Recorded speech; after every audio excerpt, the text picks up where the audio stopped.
Bonjour, aujourd'hui on va voir les avantages pour la santé et pour les performances physiques avec l'endurance de force. Donc j'ai fait une vidéo sur l'endurance de force pour gagner en masse musculaire. L'endurance de force, je répète, c'est la capacité de pouvoir tenir longtemps un effort, augmenter le temps sous tension d'un effort. Donc en musculation, en général, c'est plutôt du 25 à 30 répétitions, proche de l'échec, donc vraiment dur, proche de l'échec, 25-30 répétitions. Les études ont montré que c'était aussi efficace que du 6 à 12 répétitions pour gagner en masse musculaire. Les avantages qu'il y a avec l'endurance de force, c'est qu'on va améliorer le système cardiovasculaire, on va améliorer la circulation sanguine qui va permettre de lutter contre des maladies cardiovasculaires. On va améliorer donc la masse musculaire, le temps sous tension, donc on va améliorer la masse musculaire, l'endurance de force, le fait de rester longtemps en effort musculairement, on va améliorer les muscles tout autour des articulations qui va protéger les articulations, on va renforcer les tendons. En fait, il n'y a que les avantages sur le corps. Alors, avec des charges modérées et des répétitions donc longues et proches de l'échec, on va renforcer le muscle, on va renforcer les tissus conjonctifs, on va renforcer les tendons, les articulations. Alors les charges lourdes vont aussi renforcer les articulations, les tendons plutôt, mais trop répéter va les fragiliser. Il faut trouver un juste milieu. Donc moi je vous conseille quand même de faire de temps en temps des charges lourdes. Plus on est âgé, moins on le fait souvent dans l'année, d'accord, mais il faut le faire de temps en temps. Une charge lourde, c'est de 6 à 12 répétitions. Les séries longues ont aussi leur place, surtout proche de l'échec, vont aussi renforcer les tendons, les articulations. Ce sera des charges moins lourdes, donc moins impactantes sur l'articulation qui va les permettre de les protéger un peu plus. On va travailler toutes les masses musculaires. Je vous conseille de faire des exercices polyarticulaires, des exercices complets, le squat, les fentes, les développés, moi je pense plutôt aux développés debout, les pompes, le rowing, le soulevé de terre, tous ces mouvements-là. Alors, ça va aider, tous ces mouvements-là vont aider dans le quotidien à être maintenu dans un mouvement répété et long. Pensez au squat, par exemple, être capable de faire 20, 25, 30 répétitions en squat en gardant une posture propre, ça veut dire que vous êtes capable de rester concentré sur une bonne posture. Alors là, je vous déconseille d'aller à l'échec en squat. J'aime bien faire en superset, enchaîner le squat et puis partir après sur des fentes. Je préfère partir en échec sur les fentes, c'est plus facile à gérer. Voilà, mais en tout cas, ces exercices polyarticulaires vont faire appel à énormément de masse musculaire qui vont protéger le corps dans son ensemble, va travailler énormément de muscles et qui va améliorer votre santé et le système cardiovasculaire. Donc déjà, des séries longues, sur des exercices complets comme ça, le cœur, c'est tout bon. Comme je vous ai dit, donc l'endurance de force, le but c'est de tenir longtemps sur un même groupe musculaire. Donc dans la vie de tous les jours, c'est que vous serez capable de répercuter cet effort plus facilement. Je pense par exemple, vous devez monter en montagne où là il y a pas mal de côtes à grimper, vous avez un sac à dos, vous avez des charges à porter assez longtemps, d'accord? C'est pas juste porter un sac, mais assez longtemps, vous avez plusieurs fois l'effort à faire, et ben ça va faciliter la vie grandement dans votre quotidien. Le fait de travailler en endurance de force va aussi permettre de mieux tolérer donc les efforts et aussi améliorer la récupération. Vous récupérez beaucoup mieux entre les efforts et entre les jours d'effort. Alors, forcément, l'avantage qu'il y a, c'est en musculation générale et en endurance de force, va permettre d'améliorer votre posture, d'améliorer votre gainage et le fait de l'améliorer pendant longtemps, des séries assez longues, va améliorer donc votre concentration, la posture longtemps, ce qui va diminuer le risque de blessure, le risque de chute, avoir une densité musculaire plus forte, qui va maintenir les articulations, avoir une meilleure densité osseuse, d'accord, ce qui va aussi renforcer le système immunitaire, donc il y a tout à y gagner. L'endurance de force pour le sport, c'est dans beaucoup de sports, ça va être très important. Il y a différentes endurances de force.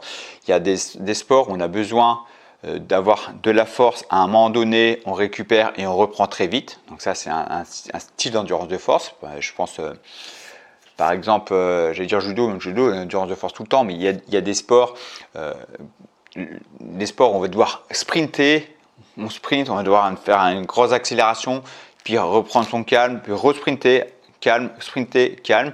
Au judo, dans beaucoup d'arts martiaux, on a besoin d'endurance.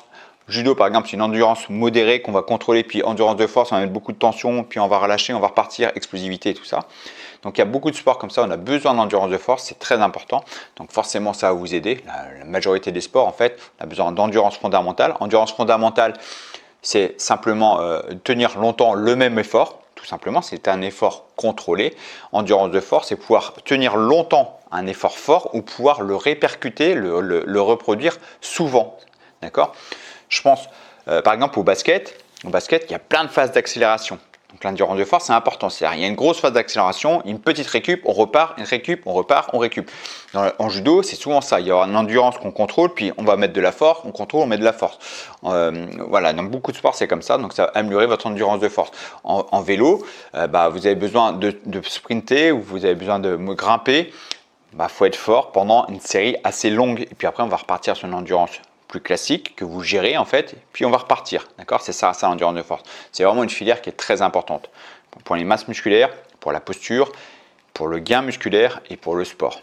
Donc il y a des bénéfices à tout âge sur l'endurance de force. Souvent on parle que en musculation du 6 à 12 reps, mais dans la vie de tous les jours et dans le sport, il faut aller au-delà. L'endurance de force, ça va être très intéressant pour se connecter sur les groupes musculaires, pour être capable de supporter une résistance, une fatigue musculaire plus longtemps, être capable de récupérer plus rapidement, être capable de rester concentré plus longtemps. Donc je pense dans le quotidien, c'est hyper important.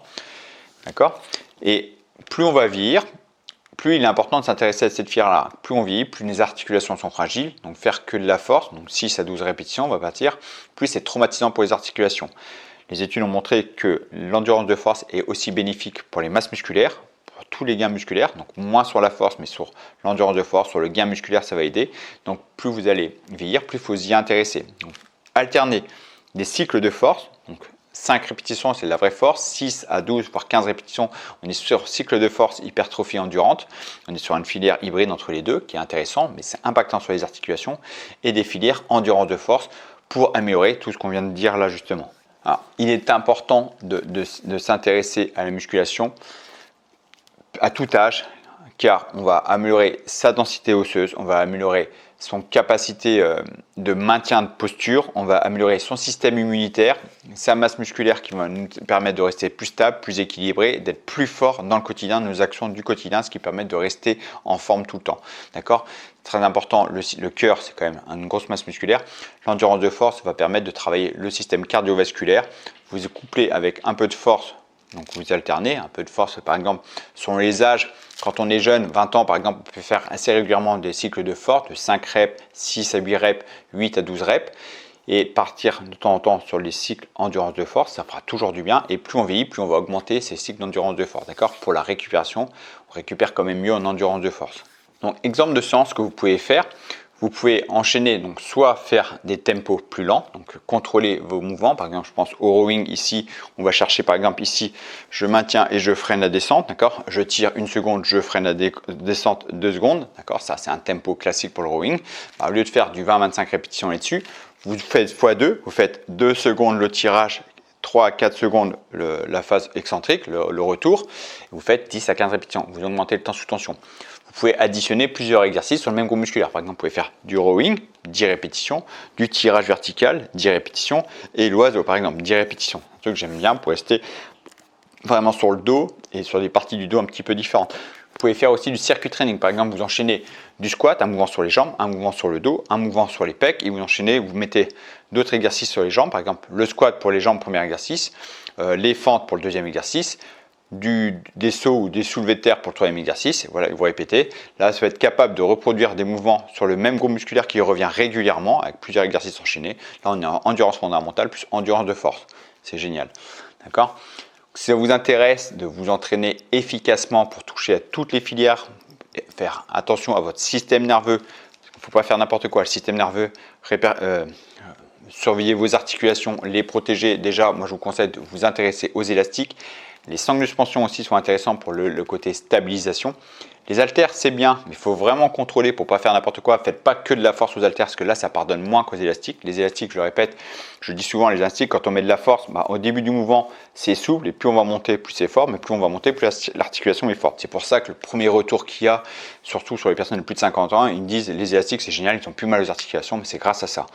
Les haltères, c'est très bien aussi, sauf que vous devez faire plus attention à cette histoire de force, parce que là, c'est beaucoup plus impactant pour les articulations. Donc, si vous voulez des programmes bien construits avec les accessoires qui vous intéressent, je vous invite à aller voir ce que je propose. Donc, allez voir ici sur Ken Coaching et trouver le programme qui vous correspond. Je vous dis merci d'avoir suivi cette vidéo. Si cette vidéo vous a plu, n'hésitez pas à liker, à partager et à vous abonner si ce n'est pas déjà fait.